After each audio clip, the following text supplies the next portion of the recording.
it's just an amazing experience to have that touch with the past. This is like one of the hidden treasures of the college. It is a detective story, and that's the fun of it.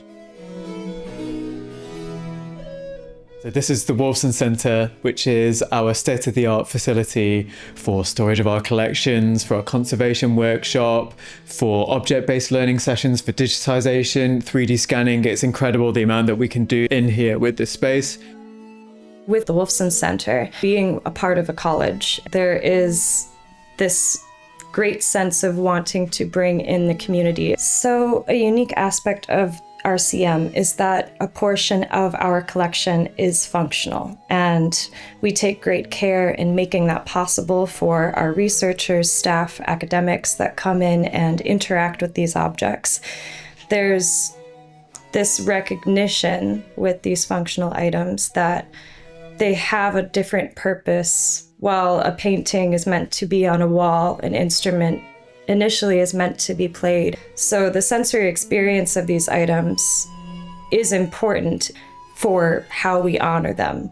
It's an amazing thing to see an object be used. There is innately, as a conservator, there is always a bit of worry on my side with that sort of thing. So while my job does deal a lot with interacting with these objects and handling and treating them and caring for them, this aspect of functionality is very unique in itself.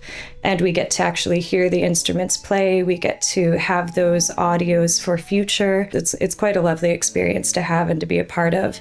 And taking care in how we measure that and how we stabilize those objects in process is a balance between what we are preserving.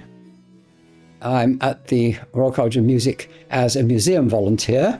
There's just a feeling that these objects continue to live, and you are contributing to them and they're contributing to your knowledge. I was cataloguing some of the piccolos in the collection here, and I opened a box, and it was a very nondescript piccolo, but inside there was a tiny piece of paper, and it was written on by a sergeant to the owner of the piccolo's mother.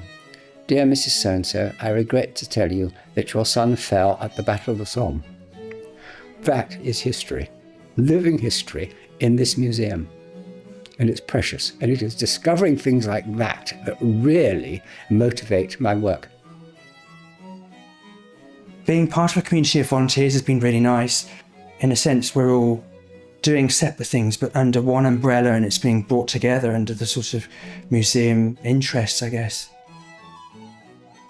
So the collections here are part of not only the fabric of the history of the Royal College of Music since it's existed in the late 19th century, but also part of the future, because in this space they become part of the teaching that happens here. In that respect, them being available here in the Wolfson Centre for study, for appreciation, for research, allows them to have an ongoing life that carries them forward into the future, for better understanding of music, for the education of music going forward.